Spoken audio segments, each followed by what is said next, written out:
Okay, so for some of you, this is going to be a little redundant or rhetorical because you watch my other channel, Beyond the Alchemy, and so that's all I talk about is conserving your sexual energy. But there's some new people that come to this channel that they find this channel first. So I need to go over it again so that they can understand. I got to get comfortable in because I'm sitting on a diagonal hill or something.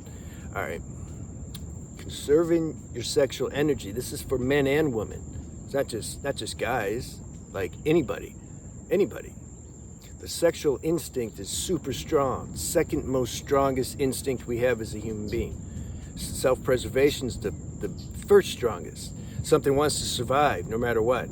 Some people come with guns, you're probably going to run somewhere. You're not going to be like, well, I guess it's my time. Okay, guys. There's no choice. Instinct. You got to survive, If you start to have a heart attack, you want help. You're not like, okay, oh well. See, that's self-preservation instinct. Well, you see how strong that is? Sexual instinct is right there. Second, the need to procreate. This planet wouldn't exist if God didn't put that software in us. Okay, that means we're going to be attracted, for the most part. There's different people that don't fit this for different reasons, but most people were attracted to the opposite energy polarity. There's a pull toward that. And guys have it worse than girls. It's more intense. Guys are like, they're just drawn to women, especially if the women show skin and they have kind of a, younger or fresher or fit whatever stereotypical collective prototype that the collective deem as attractive, then the guy, the guys are crazy. But most guys are crazy. Doesn't matter who the girl is. It's just, ooh, she's a girl. Okay, so this is sexual instinct. Then it gets perverted because then we can use it as an addiction to escape how we feel inside, our emotions and stuff. We want to escape that. So then we can use various forms of acting out sexually or edging or trying to get attention from the opposite sex as a diversion to mask what we're feeling inside. But see, when we're trying to grow spiritually, we recognize that, and instead we want to sit with these feelings and these energies and not try to escape it, because we know that transcendence, the way of transcendence, is through. It's not like, you got to sit with it. That's how things get alchemized and transformed, not by running. But we got to run sometimes for a little while to learn that we don't want to run, and that it doesn't serve us. So it's you can't escape evolution. That's what I keep trying to tell people. Don't be hard on yourself. You just be aware, and then you let the evolution take place. When you're aware, you're aware. What else are you going to do? You just keep being aware. You can't continuously be conscious and then continuously act unconscious. At some point, the consciousness is going to win the day, and then your unconsciousness gets burnt up in the consciousness, okay? So, but it's a process.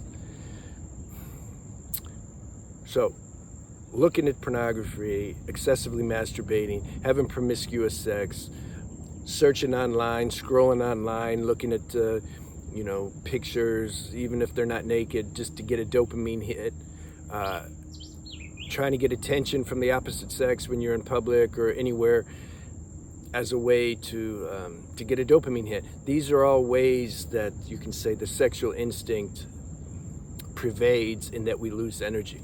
Because when we do those things, our energy is projected outward.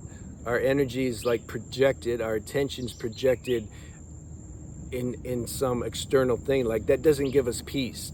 Not that stuff. It's just kind of it's like a sugar high. It's like an escape. How's that going to give you peace? Compared to if you're sitting at the beach and there's not many people around and you're just being absorbed in the whole environment there and the ocean and the energy. Okay, you see the difference? That versus these other restless examples I gave. So that's why something at some point realizes like, whoa, I'm losing energy when I do these things. And if you're excessively ejaculating, now you're really losing energy. I talk about this on my other channel, like our sexual energy is like the number one energy that the body makes. You can't just lose that and think that you didn't lose anything. Now, when we're younger, we may not feel the effects so much, so then we can think, oh, retaining your sexual energy, it's like, who cares? It's a waste of time. I feel great. Yeah, I know. I used to say that too. So, but at some point we realize that we shouldn't do that, because when you stop doing that, then you experience the contrast, and then you realize like, oh, well, this actually, I think I feel more balanced and more energetic when I don't lose my sexual energy.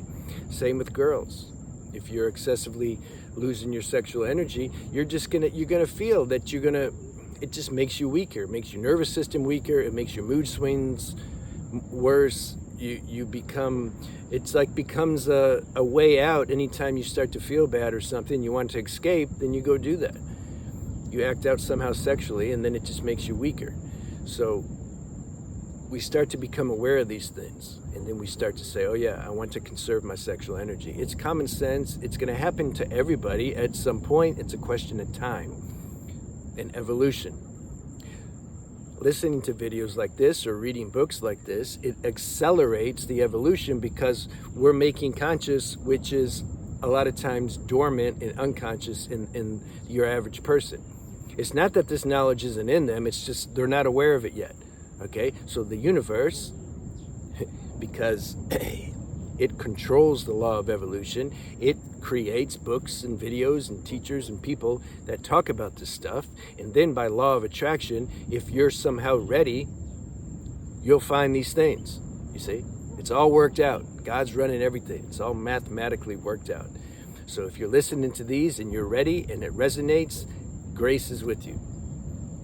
Okay, because you have attracted something that's going to help inspire you to do what you know you already need to do.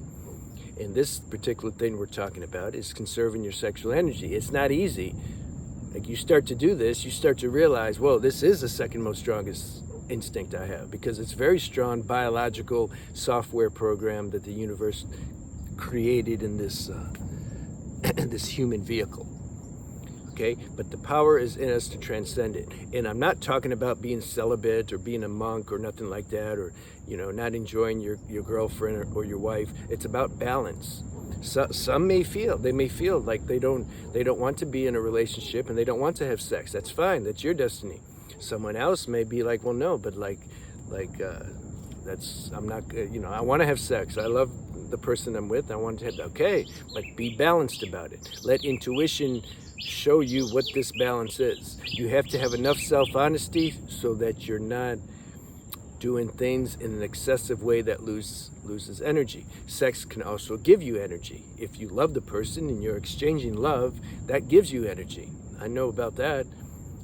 When I would be in that situation, I didn't have to eat or sleep for, I don't know, a day or two. I was just full on, So, check yourself, see where are you at with this, with conserving your sexual energy, and be honest with yourself and make the necessary adjustments that you need to make. All right, until next time, have a good day.